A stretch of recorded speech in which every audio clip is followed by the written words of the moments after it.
Can you tell if somebody is going to be a high performer or going to be successful based on the way that they communicate? 1,000%. And I'll tell you the biggest key is their pace, how fast or slow they respond. If you ask me a question, or let's say I'm interviewing, and you ask me an important interview question, and I immediately respond, yeah, that's probably true. I thinking, and again, this is in my experience, and I'm just, what it's indicating is I didn't really listen all the way because it's Mm, possible I missed the low hanging fruit. I missed the whole point of this mm, because it's not just the experience in the words, it's how you handle the present. mhm. Versus if you ask me a question and all of a sudden I went, in my experience, and then I went on and I slowed down my words. All it says is I am controlled. Mm. I'm not emotionally reactive. It's the same people that, and this is not to step on anybody's toes, if you cuss in every other sentence, what you really indicate is I am emotionally sensitive. Mm. I'm over seasoning my food. I don't have any other words to explain how I'm feeling or what I'm doing. So I just expect that throwing a curse word right in front of it is going to make it more impactful in some way. But it also dilutes the message Mm. because that's not what anybody hears. So it's kind of that same exact concept. The pace of your conversation, the difference between if I was going to say, I already told you I'm not going to do that, Cody. I already told you I'm not going to do that, versus I already told you I'm not going to do that. Mm. Like that right there is who sounds more in control? Who sounds like they can be relied upon? Who sounds like this is a person who knows what's happening? Mm. Who sounds like the person who's cannot be moved? It's always the slower. How do you work on your inflection in order for people to take you seriously? Because you have incredible pacing, inflection, presence, eye contact. Mhm. That is hard, I think, for a lot of people to do. What advice would you give somebody who doesn't think too much about the way they say things, but only thinks about what they say? Yeah, good question. Number one is you want to use a tone that goes down. So if you pictured it, for anybody listening, if you pictured it on a graph, you want to start at like a 5 and then you kind of go down to a 2. Mm. So you use it in a tone of, let's say, like at the table, and I was going to ask you to pass me the salt. I wouldn't say, "Can you pass me the salt?" As if like you don't know what it is. Mm. I'm going to say, "Can you pass me the salt?" So you're going down with it. Every time person who goes up on the inflection, it sounds a lot more uncertain, Mhm. unsure. So you want to kind of end downward and slow your words down. 2 for eye contact. And I know we have a mutual friend, Vanessa. I know she also talks about this. People are much more forgiving if you don't keep eye contact the whole time. You can look Mm. around, but as long as you end the last bit of your sentence with eye contact, nobody will know the difference. Oh, interesting. Yeah. So I have people when I trained, teach every one of my clients for a deposition. I'll say, look, this video, it's going to be recorded. So I want you to try and end all of your sentences looking forward. So it doesn't look like you're looking all over the place. Because when you do, then it looks like you're trying to hide. Or worse, don't look at me. Anytime you get a question, don't go, and look at me. Don't do that. So I need you to keep looking. And I can look all around this room, but it's not to the very end of my contact, Mm. the end of that sentence that I make that eye contact. You'll never feel like anything else is different. But 3 would be the slower your words come out, the more intentional they sound. And you don't want to use the filler words, the ums, the ahs. It's fine for everyday communication. If you and I want to and ah it up, Mhm. we can knock ourselves out. Nobody cares. But when you need that high performance communication, you need to get rid of all the filler words that water down your sentences and just serve them neat. It's interesting because, like, I'm doing it right now. When I'm thinking about something, I don't typically have eye contact because I'm Hmm. usually listening Right. when I have eye contact. It's something I have to work on quite a Yeah. bit, actually. And when I'm really pondering something, I look up or I look down in order to get my words correctly. But it's interesting. I wouldn't ever end that way. I would always start that way. So maybe naturally I got lucky with that Yeah. one. But the ability to speak quickly without filler words, I think, is super Yeah. important. Mm, Um, you talk smoothly. I wouldn't say you talk slow, though. I guess, I suppose, as opposed to a lot yeah. of people, including me, you talk slower. Right. But there is also a real fine line between somebody who doesn't communicate concisely Hmm. and somebody who communicates concisely but slowly. So if somebody's listening to this, how do they determine, hey, I'm just talking smooth but slow versus I'm just talking too slow and not getting to the point? Oh, we usually can tell that by the frustration of the other person. Yeah, yeah. The feedback Yeah, from the your other person partner? will start doing what we talked about. You start popping your knuckles and Mm, breathing out your nose and getting frustrated because it's creating that anxiety in the conversation whenever you're doing that. I think that everybody right now at this point of our life, we really are searching for calm energy. You want a leader to lead, they have calm energy. mm, The high performers, the people who are relied upon, they say, you know what? I know that she knows what she's doing. Oh, I don't know what's going on. Thank goodness Cody does.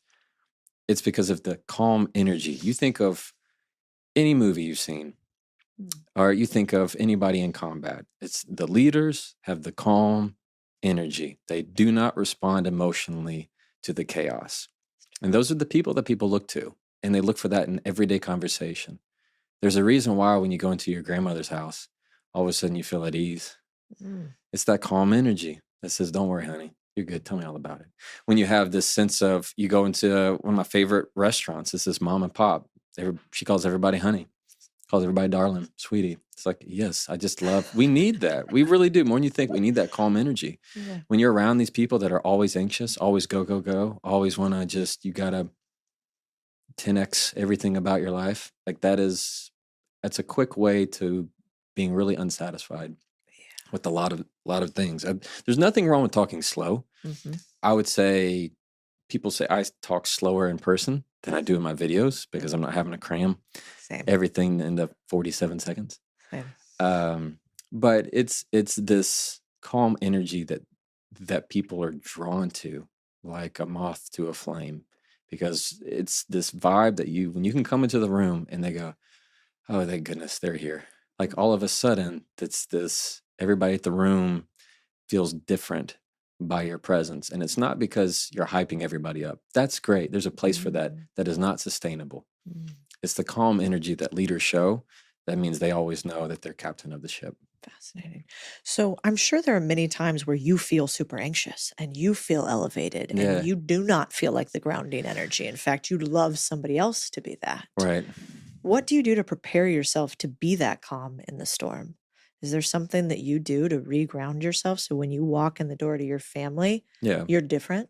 right. Well, biggest key is I really do try to be exactly who I am at home, same at work, but you have to wear a different hat. Like Yeah. I get it. It's this, and it's rule number one in the book of Say It with Control. Let your breath be the first word that you say. And I Mm, teach it to every one of my clients before they answer a question. And when somebody's asking them a question they don't like, and I take my own medicine, I mm, do the very same thing. When an opposing attorney is saying something I don't like, you better believe I'm using my breath to make sure I'm continually regulating my system yeah. when that's all happening. Otherwise, I'm bad at holding my breath. Mhm. That's what happens, Cody. Is I'll hold my breath in moments of tension, Mhm. and then all of a sudden I realize, why does my body feel like I'm drowning?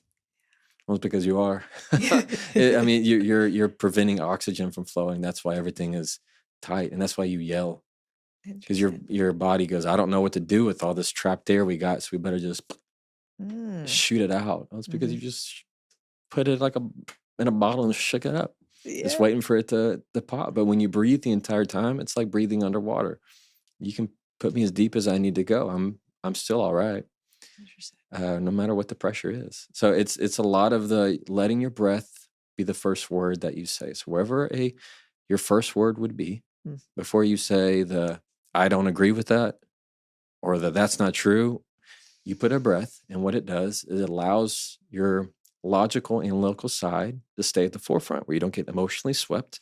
And the benefit is, so does that other person. Mm. That's what happens when we talk about how do you handle insults. When you allow that 5 to 7 seconds, what often happens is that other person will all of a sudden, their logical side will come up and go, no, no, no, that's not what I want to say. And then will apologize as soon as they said it. That's not what I meant to say. I shouldn't have said that. What I meant to say was, and they'll adjust it because they realize they can hear it now. It's not what they want to put off. Yeah. What's interesting is this is so good for negotiation too. You talk a lot about just communication and conversations in general, Mm-hmm. but so much of this, it just reminds me of a mixture of like Robert Greene and also Chris Voss. And Yeah. have you talked to Chris yet? Yeah. Oh yeah. You guys have that same voice too. Like has he done his radio operator voice for you yet? Oh yeah, of course. Yeah, yeah. Is that like step one? Yeah. Oh my goodness. And his stuff is mine. I guess we came at it totally different ways. And mine's more of this like good old country, whatever. Yeah. And his is this more northern Urban, vibe, mob yeah. boss type of like he could convince me to give him my couch while I sit on it. Like that's just what his voice can do. So I'm very curious what the actual statistics would be about the importance of voice. Oh, it's got to be high. It has to be so high of what it does, because he would be like, I agree, it is a great couch. I agree. I need your couch. I'd be like, dang, all right. He seems like he needs it. Yeah. Well, what's funny is him in particular. I think I've learned a ton from watching his stuff, and people are going to learn so much from reading your book because one of my favorite mentors of all time said, if you're not capable of having difficult conversations to the point where you start to enjoy them because you learn from them, you'll probably never be very successful. Oh yeah, that's very true. I love that. I think it is true. It's the more that you can learn. You say it somewhere. You say something along the lines of, it's an opportunity to uncover. Yeah, yeah. It's this idea that if you want to have a deeper relationship, then you have to have a deeper tolerance for difficult conversations. Like if you only want to have surface level conversations, well, I'll show you a surface level relationship. Yeah. You're not going to be able to go deep. Like you and your husband have had some of probably the toughest conversations. Out of that, you have the closest bond. People that have gone through the hardest moments together and come out of it will always be stronger. So it's this idea that if you shun difficult conversations, life is not going to be any easier. It's not the way it works. It's the opposite. If you enjoyed that clip and want to see the rest of the conversation, you can click right here. Or if you want to see the latest episode of the Jefferson Fisher podcast, click right here, and I'll meet you there.